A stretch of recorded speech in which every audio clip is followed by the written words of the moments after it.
Imagine a world where reality blurs with the unknown, where every shadow hides a secret, and where a single decision can change the course of your life. Today, I want to take you on a journey through a story as captivating as it is unsettling. One that might just make you question what's real and what's not.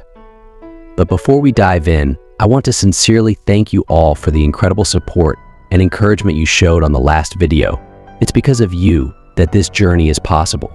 So, get comfortable, grab a cup of tea or coffee, and let me guide you through this new adventure where suspense and a sense of warmth come together to create an unforgettable experience.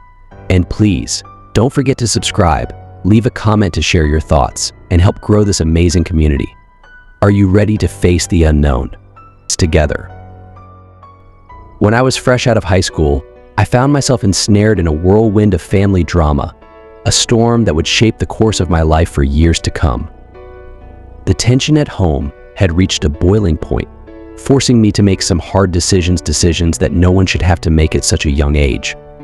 I needed a temporary place to stay, somewhere to retreat while the chaos settled.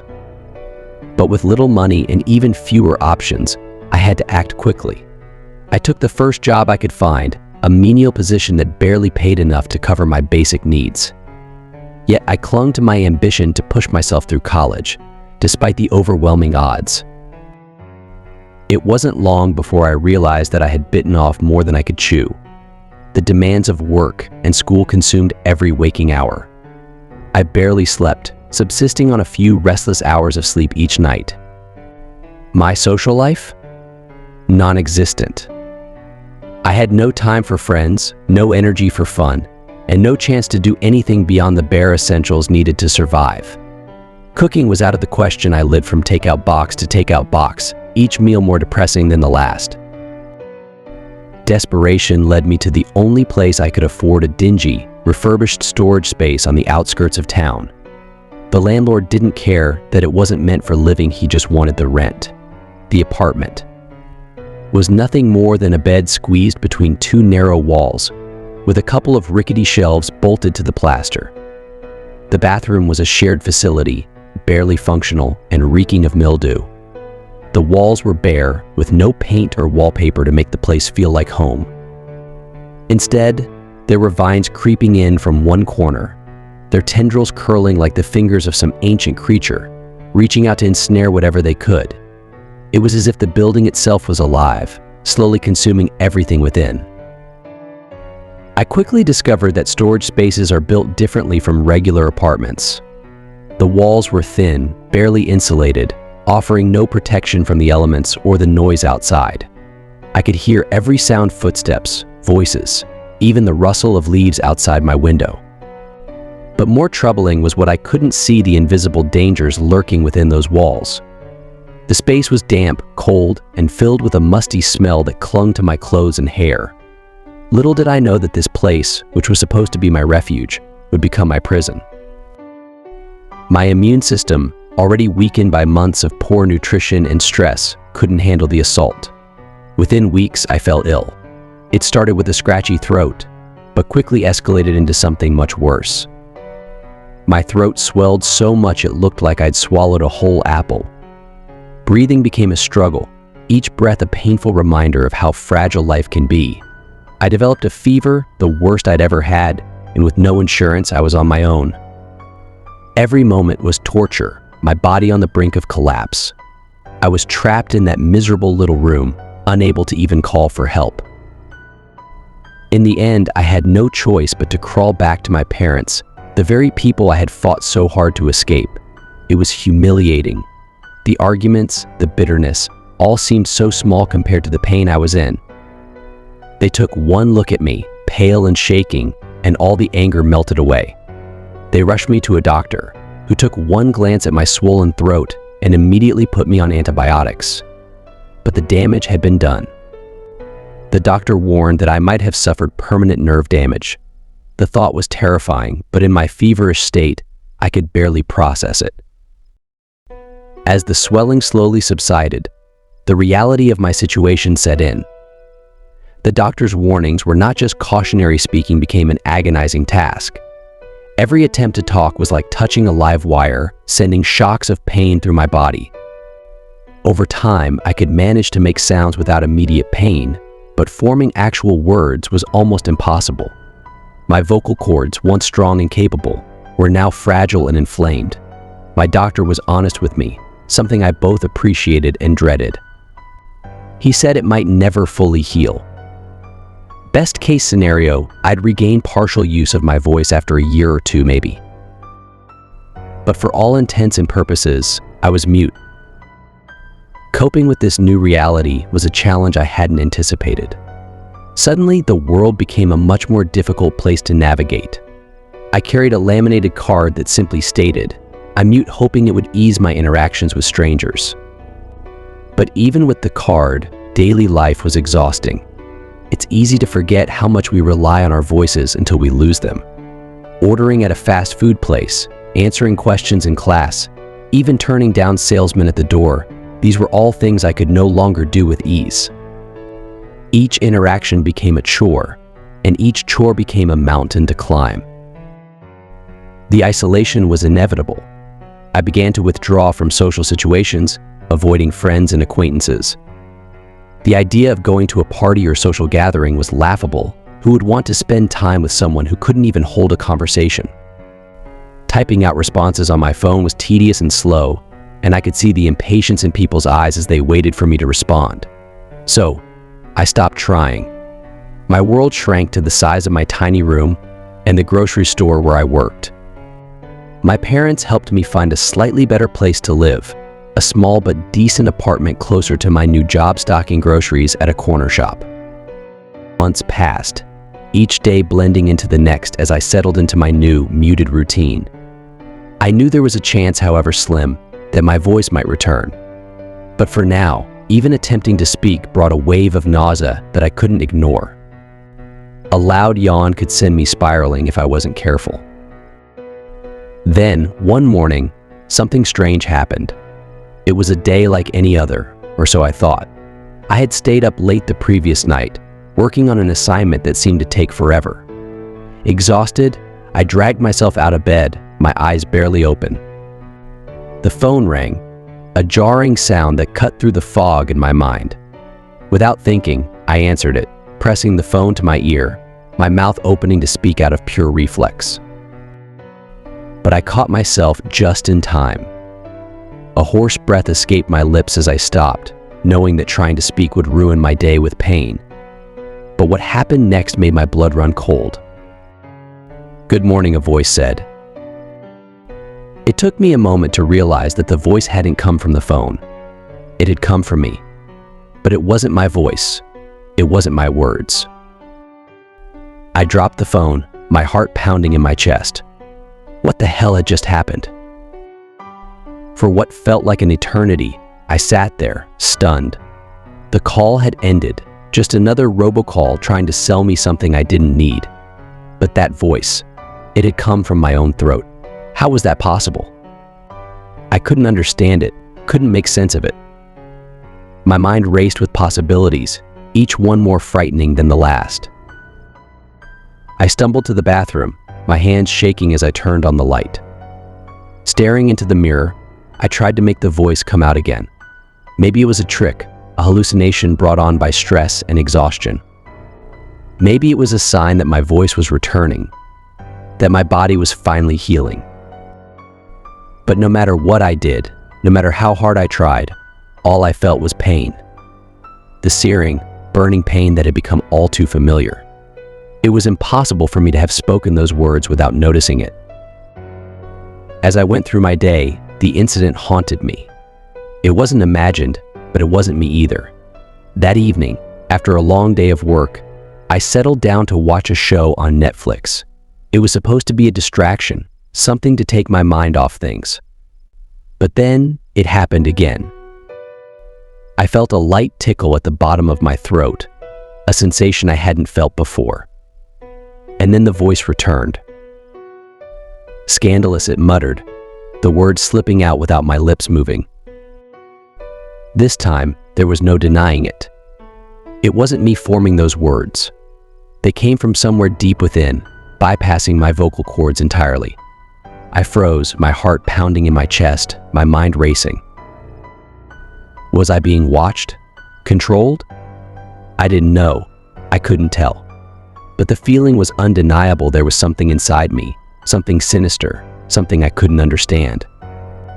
And then, for the first time in months, I mouthed a silent question to the darkness, to the thing inside me, "Are you still there?"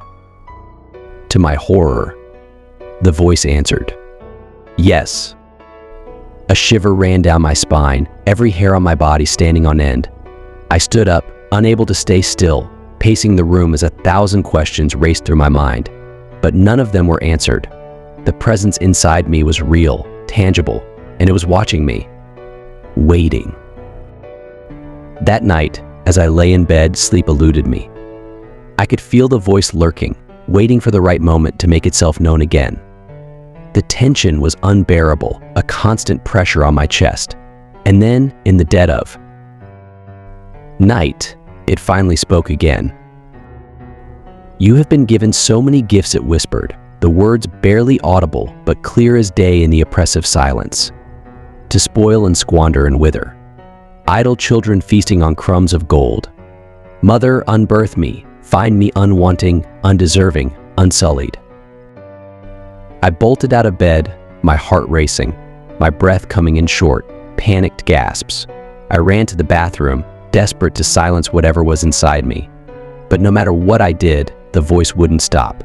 I screamed, forcing the sound out of my damaged throat, even as it tore at the fragile tissue. Blood splattered onto the bathroom wall, a stark reminder of how real this nightmare had become. The pain was unbearable, but finally, the voice ceased. Or so I thought. The next day, I forced myself to go to work, trying to push the terrifying incident to the back of my mind. I told myself it was just a one-time thing, a fluke, something that wouldn't happen again. But deep down, I knew that wasn't true. The memory of that voice haunted me as I stocked shelves, the words echoing in my mind. Every time I passed a reflective surface, I caught myself glancing at my own reflection, half expecting to see something different, something not quite right. But the voice hadn't left me. It whispered vile things in public, slipping out when I least expected it. I became hyper-aware of my own body, every movement, every breath.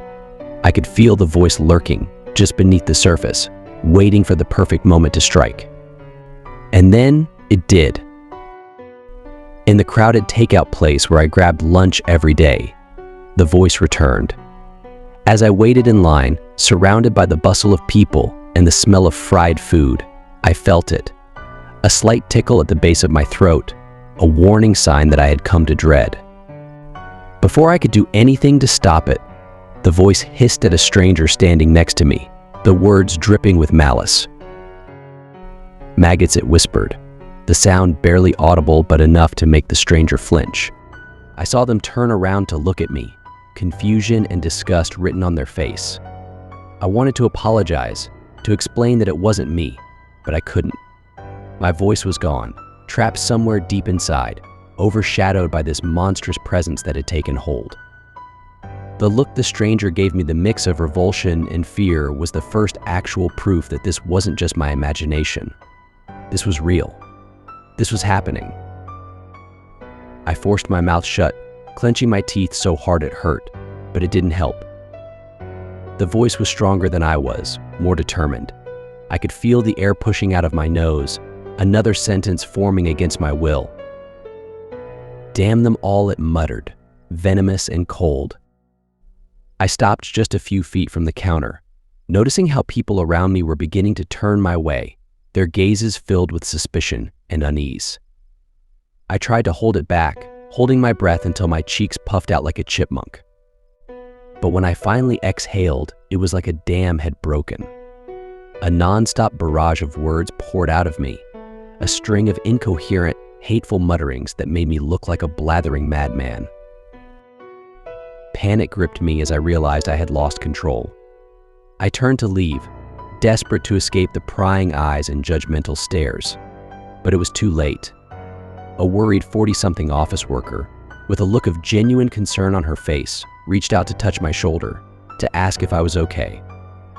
But the voice inside me snapped back before I could even react.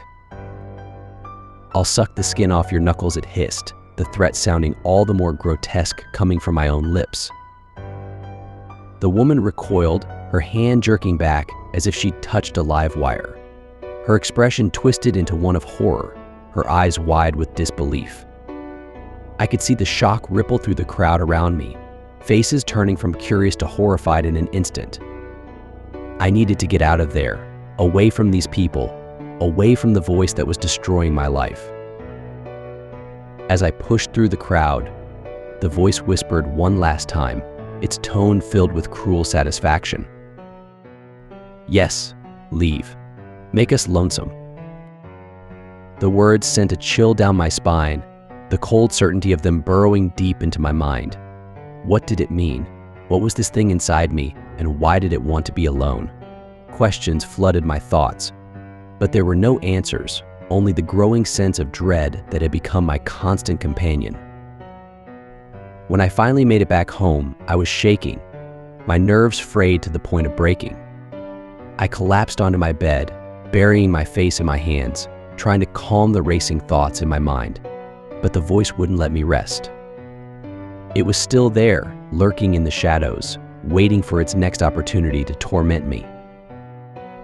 That night, I positioned myself in front of the mirror in my tiny bathroom, not even bothering to take off my coat. I needed to see it, to understand what was happening to me. I pulled out my phone and held it up, the camera pointed at my reflection. My mouth was dry, my throat sore, but I didn't care. I wasn't going to let this thing control me anymore. I needed proof that it was real, that I wasn't just losing my mind. "Come on," I whispered to myself, staring into my own eyes. "Show yourself." But nothing happened. The voice remained silent, as if mocking me, refusing to cooperate now that I was ready for it. Frustration boiled over, turning into anger, and I slammed my fist against the sink. The impact sent a shock of pain through my hand, but I barely noticed. I needed to hear it again, to make it speak, to prove that I wasn't crazy.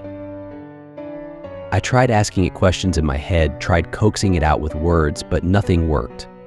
I must have stood there for a good half hour, my jaw aching from clenching it so tight, but there wasn't a single sound.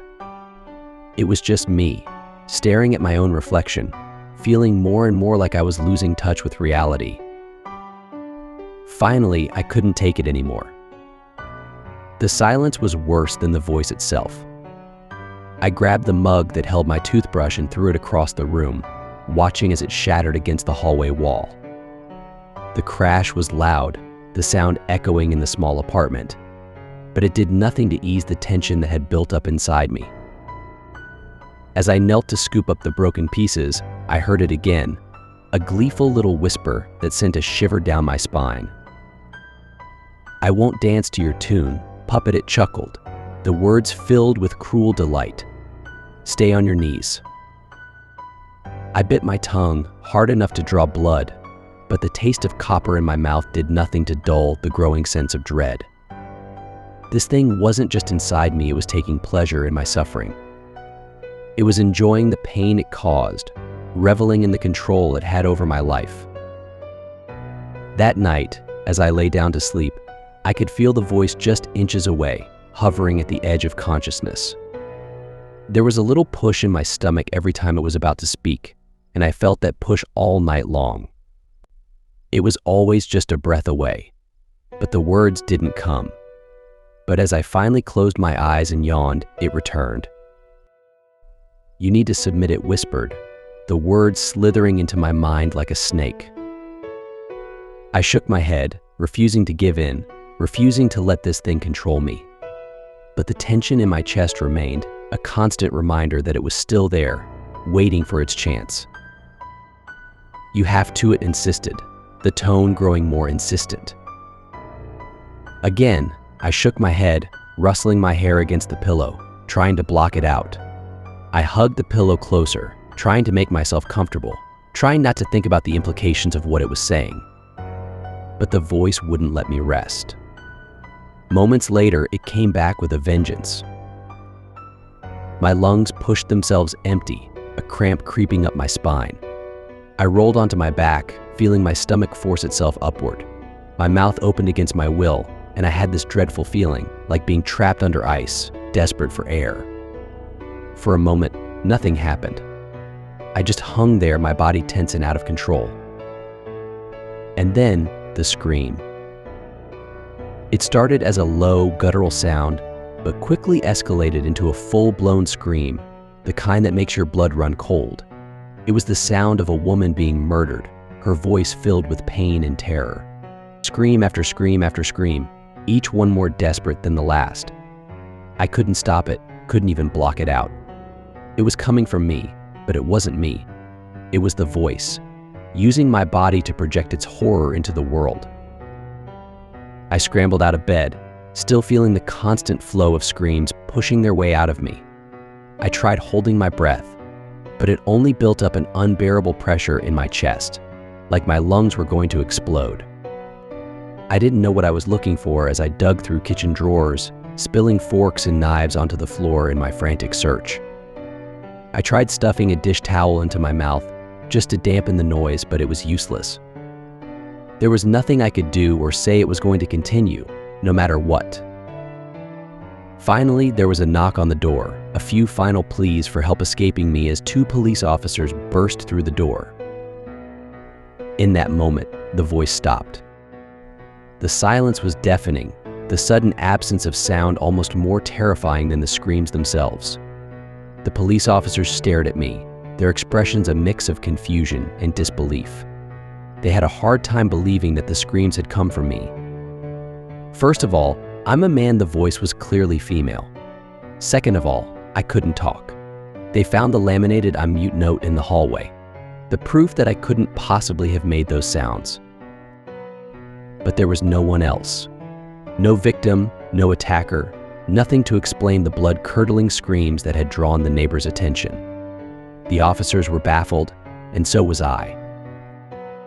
But they couldn't find a victim, and with no evidence of a crime, they were left with no choice but to take me down to the station for questioning.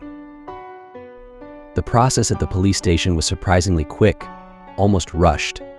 They kept me in a holding cell overnight, probably more out of confusion than anything else. The officers refused to give me anything to type on, not even my phone, so I had no way to explain what had happened. I sat there in silence, feeling more isolated than ever, the weight of the situation pressing down on me like a vice. I wasn't alone in the cell. My cellmate was a large man, easily 6'A", with the kind of build that suggested he was no stranger to violence. He had a twitch in his leg that made me nervous, and the look in his eyes said he was itching for a fight. I did my best to avoid eye contact, but as the hours dragged on, I could feel his gaze boring into me, his patience wearing thin. Finally, he snapped. "Stop staring at me," he growled, his voice low and menacing. "I'll rip your eyes out." I looked away, trying to make myself as small as possible, but he wasn't having it. He started pacing back and forth, his anger building with each step. He called me names, accused me of things I didn't understand, trying to provoke me into a reaction. The tension in the cell was thick, the air charged with the threat of violence. Then, without warning, he grabbed me by the collar and yanked me to my feet. His breath was hot on my face, reeking of stale cigarettes and something sour. "Who's to say I don't put you down?" He said, his voice dripping with malice. "Get you before you get me." I was too terrified to respond. I could feel the voice inside me stirring, sensing the danger, the adrenaline flooding my system. It was like 2 predators circling each other, both looking for an opening. The voice spoke again, but this time it wasn't the same as before. It was different, darker, more calculated. "Why'd your brother stop crying, Simon?" it whispered, the words slipping out of my mouth like poison. The effect was immediate. Simon's grip on my collar loosened, his eyes widening in shock. He stumbled back, his mouth hanging open, as if he'd forgotten how to speak. Simon, the voice continued, relentless. Simon, where is your brother? He backed away, his hands trembling as he clutched them to his chest, like he was trying to shield himself from the words. The look of terror on his face was unlike anything I'd ever seen. It was as if the voice had reached into the deepest, darkest part of his soul and pulled out something he had buried long ago. Simon, you're scaring me, the voice pleaded, taking on a tone of frightened innocence. Simon, please. Simon broke. His tough exterior crumbled in an instant, replaced by a raw, primal fear. He began to wail, a high-pitched, keening sound that echoed off the walls of the cell. His hands clawed at his face as he backed into the corner, trying to escape from something that wasn't there. The voice chuckled, a low, sinister sound that sent chills down my spine. I tried to shake my head, tried to stop it, but it was no use. The voice was in control now, feeding off Simon's fear, growing stronger with every passing moment. It laughed, a cruel, mocking sound, as Simon collapsed to the floor, his body shaking with sobs. The guards came running, but by the time they reached the cell, Simon was curled up in a ball, whimpering like a child. They took him away, his cries fading into the distance as they led him to another cell. I was left alone, my heart pounding in my chest, my mind reeling from what had just happened. For the rest of the night, I sat curled up in the corner of the cell, too afraid to move, too afraid to sleep. The voice was silent, but its presence was stronger than ever. I could feel it watching me, waiting, planning its next move. Somewhere in the space between sleep and waking, I heard it again.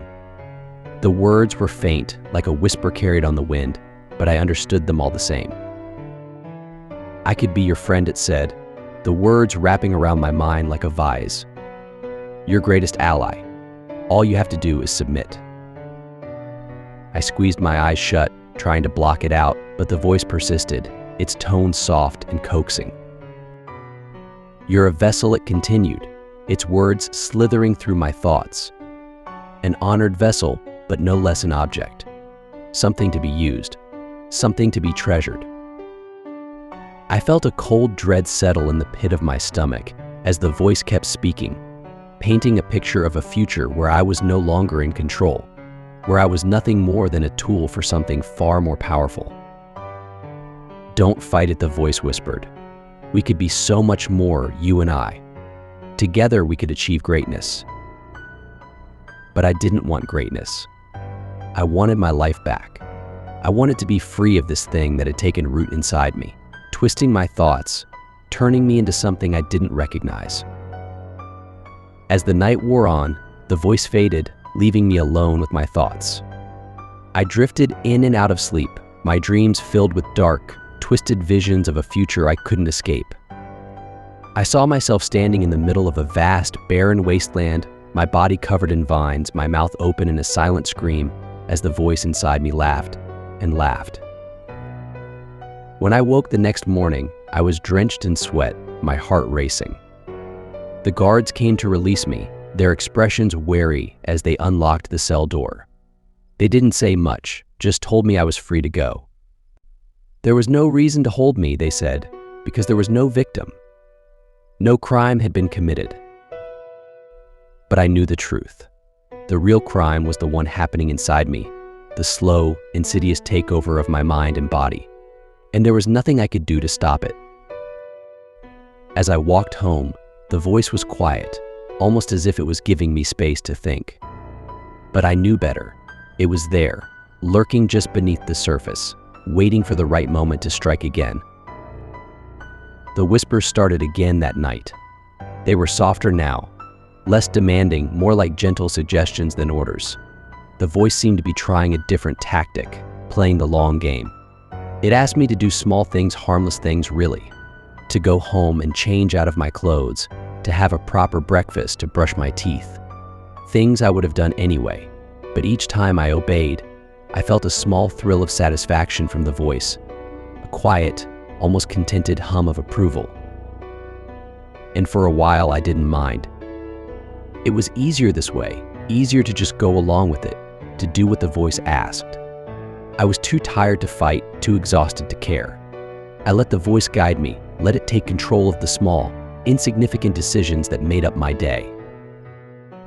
But then the requests started to change. The voice became more insistent, more demanding. It wanted me to follow people, to watch them, to take note of their habits and routines. At first, it was just casual observation, seeing which bus someone took home from work, noting where a stranger lived. But then it escalated. The voice wanted me to ask for people's names, to look them up online, to map out their lives in meticulous detail. I didn't want to do it. I knew it was wrong, knew it was leading somewhere dark, but every time I hesitated, the voice would push back, a low, menacing growl that sent shivers down my spine. It reminded me of the pain, the searing agony that had almost destroyed me, and I would find myself obeying, too afraid to resist. One night, I found myself standing in front of the bathroom mirror again, but this time, something was different. I was wearing a black cap and sunglasses, and my reflection looked strange, almost unrecognizable. I stared at myself, trying to remember when I had bought that cap, when I had decided to wear sunglasses indoors. But the answers eluded me. As I looked down at my hands, I noticed I was wearing gloves, leather gloves that felt unfamiliar against my skin. There was something in my pocket, something heavy and rough. I reached in and pulled out a length of rope, the kind you might use to tie something down, or perhaps someone. A cold sweat broke out across my forehead as I realized I didn't know what I was doing, didn't know why I was dressed like this, or what I was planning to do with the rope. My hands shook as I stared at my reflection, at the person staring back at me, a person I no longer recognized. "Stop," I whispered, but the voice was already laughing. "I can hear your doubt," it said, its tone mocking. "Tools don't doubt." The words brushed against my lips, leaving a cold, wet condensation on the bathroom mirror. I wiped away the mark with trembling fingers, feeling the speck of blood from earlier that night, the one I had nearly forgotten. It was a stark reminder of how much pain it had taken to make the voice go away, even temporarily. "We have work to do," the voice continued, its tone taking on an edge of impatience. "Come now."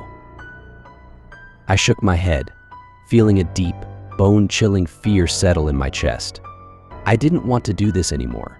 I didn't know what the voice was making me do, and the realization that I had no idea where my life even was anymore felt like ice running through my veins. How long had it been? Weeks? Months? What had it made me do?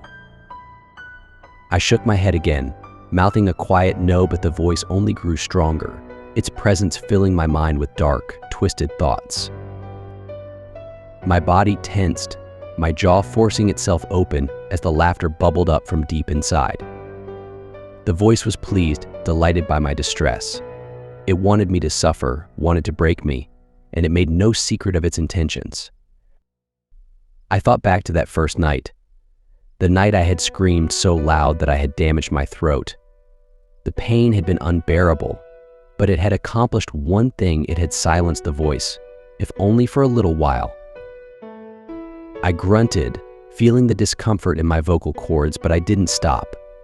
I grunted again, louder this time, forcing the sound through my damaged throat. The pain flared up, burning like acid, but I could feel the voice weakening, its hold on me slipping. "No," it whispered, the word laced with panic. "This will not do." But I didn't care. I wasn't going to let it win. I wasn't going to let it take over my life. With a burst of determination, I forced myself to growl, the sound low and guttural, the pain searing through my throat like a hot knife. The voice retaliated, slamming my head into the bathroom mirror with a force that made my vision blur. It felt like blinking, but when my eyes opened, I was standing on an unfamiliar street, blood running down my forehead.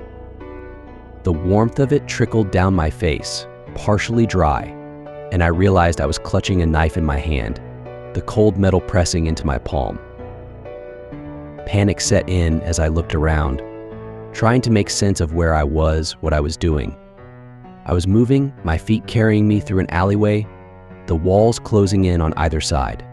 I knew I had to stop it, knew I had to stop it, knew I had to regain control before it was too late. With all the strength I had left, I forced myself to growl again, the sound tearing through my vocal cords like barbed wire. The pain was unbearable, but it wasn't just hurting me, it was hurting the voice. I could feel it weakening, its hold on me slipping as my knees buckled and I fell forward, dropping the knife. When I looked up, I had moved again. I was somewhere off the highway, walking toward a car that had pulled over for me. Maybe they thought I was a hitchhiker, someone in need of help. But I couldn't let them get involved, couldn't let the voice hurt anyone else. I turned away, trying to wave them off, but the voice was already pushing back, its whispers growing louder, more insistent. I knew what I had to do, knew what it would take to make it stop. It was going to be painful, maybe the most pain I'd ever felt, but it was the only way. I got down on all fours by the side of the road, my hands digging into the gravel, and I screamed. I screamed until my throat was raw, until the blood started to bubble up, staining the ground beneath me. The pain was excruciating, tearing through my body like a wildfire, but I didn't stop. I couldn't stop. I had to believe that this would work, that it would be enough to finally silence the voice for good. As the screams tore through me, I felt something loosen in my throat, something physical, something that didn't belong.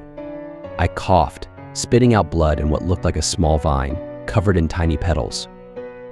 It was probably blue, but the blood made it look black.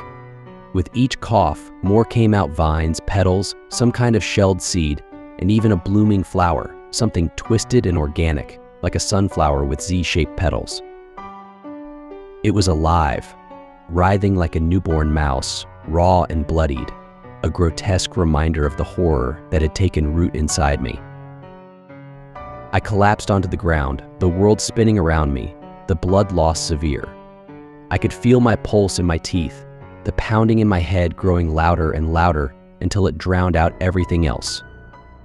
But at least there was no voice left in the back of my throat. The last thing I remember before everything went black was the distant sound of sirens, the flashing lights growing closer, and the cold, comforting darkness swallowing me whole. When I woke up, I was in a hospital bed, the sterile smell of antiseptic filling my nose.